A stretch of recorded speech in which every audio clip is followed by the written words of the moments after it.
This is what Matt Lewis had to say over on Daily Beast, the senior columnist, about last night's debate. You know, he's pointing out, you know, hey, we had hoped that this one-on-one debate was going to give us some insight into these people, into their character, into their personalities. I mean, we got rid of this, you know, pile of people, you know, several of them not even, you know, Ramaswamy. I mean, there was no way that he had even a 0.1% chance of ever becoming the Republican nominee. And this is purely an ego, just a stunt, right? The guy's almost a billionaire, and he's just reveling in, you know, basically what he can buy. And so anyhow, he's gone.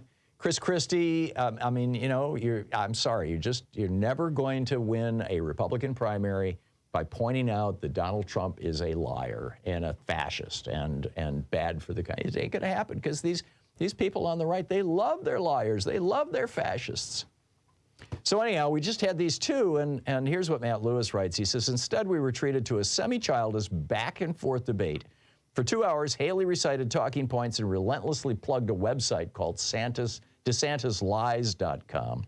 Meanwhile, DeSantis wagged his finger in the usual condescendingly didactic way, dropping lame canned lines, including accusing Haley of warmed-over corporatism and caving to the woke mob, among other insults.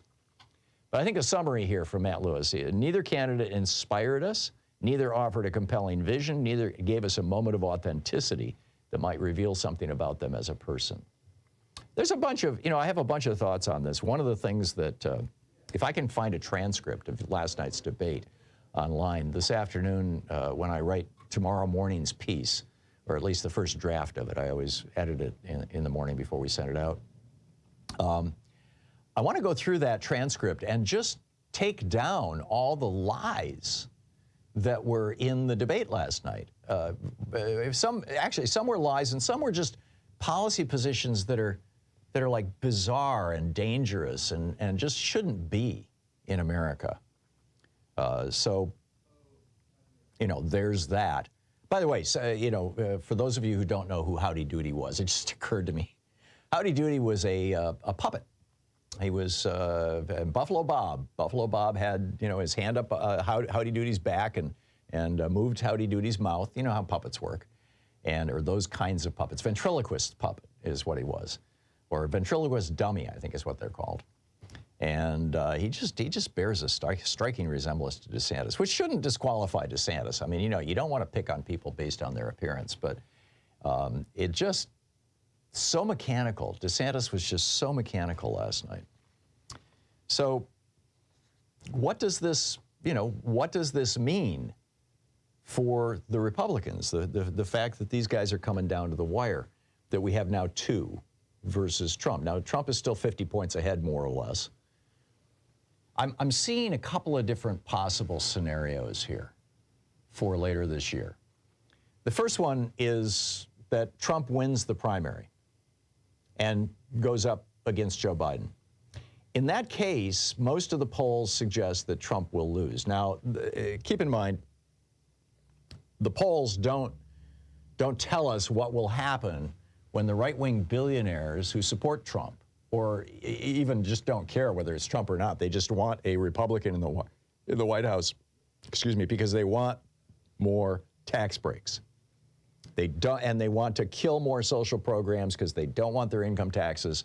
They don't want to have to pay income taxes to support, you know, those lazy people. So, you know, it's a wild card. It's a danger. It's kind of scary. But odds are Biden beats Trump. If DeSantis is the nominee, I think it's going to be a little more difficult. Just because DeSantis doesn't quite have the baggage that Trump does. But DeSantis also has, you know, kind of made a career of appealing to the Trump base. He's basically, DeSantis' sales pitch is basically, I'm Donald Trump, but I'm not crazy. I'm Donald Trump, but I'm not 77 years old and obese. I'm Donald Trump, but, you know, I can hide my racism. I think that it will be hard for DeSantis to win against Biden, too. Nikki Haley, if Nikki Haley is the nominee, and there's a chance of that, actually. and this, Louise made this point to me several times last night. She was quite emphatic about it, that, this is, watching, as we were watching the debate, she was like, for the average low information, quote, moderate voter, and low information and moderate kind of are the same thing, right? People who don't really, when they talk about big government, people don't realize that what they're talking about is we want to kill off the social programs so billionaires don't have to pay income taxes. When they talk about, we need good energy policy for America, what they're really talking about is we need to make more money for the fossil fuel industry because they donate piles of money to my campaign. When they say, well, Nikki Haley, twice last night that I caught, said we need more Medicare Advantage, right? Because the big insurance companies are pouring money into their campaigns. So anyhow, the average low information voter has no idea what that rhetoric actually means. It's all code for, these kinds of things. So I think Nikki Haley actually has a chance of beating Biden, and that is troubling and concerning on the one hand. On the other hand, will Republicans actually vote for a black woman? Actually, she's not black. For a brown-skinned woman, for an Indian woman?